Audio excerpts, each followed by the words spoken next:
And tonight, we're hearing from Lieutenant Governor Kathy Hochul after a few Tesla workers called for a change at the Riverbend plant. Those workers are trying to unionize at the solar factory, saying they want higher wages and better job security. Now we're hearing the state's position on the workers' right to organize. News 4's Luke Moretti has more on that tonight. Luke? Good to see you again. Good to see you. Lieutenant Governor Kathy Hochul says the state's job was to breathe life into a part of the community that had been abandoned and desolate for decades. That's been done. The old Republic Steel site in South Buffalo. Now the sprawling Tesla factory after a $750 million taxpayer investment. We're very proud that we were able to invest the money initially for Solar City and that Tesla and Panasonic are now creating jobs in that area. But some workers say those Tesla jobs don't pay enough, and now they're trying to organize a union.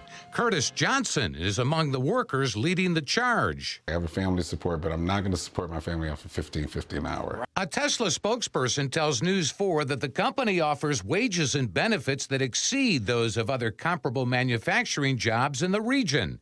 What's the state's position on workers trying to unionize at the solar factory? Certainly.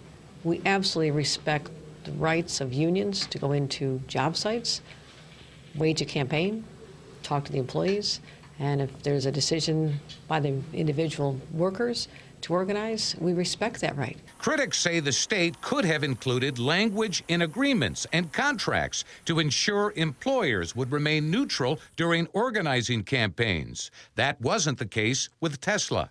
I think somebody dropped the ball.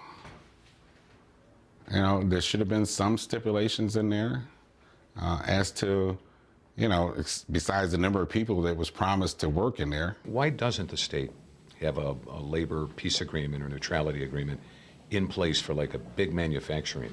Well, you have to understand that we work very hard just to get people to come here in the first place.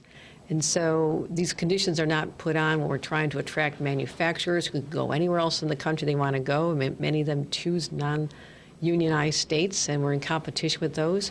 But once they come here, every member of this community has a right, who's a member of a union, to go into that job site, make their case, and hopefully win support. According to Empire State Development, the state's economic development arm, a labor peace agreement is not required for any of the Buffalo Billion projects unless it involves a hotel or convention center.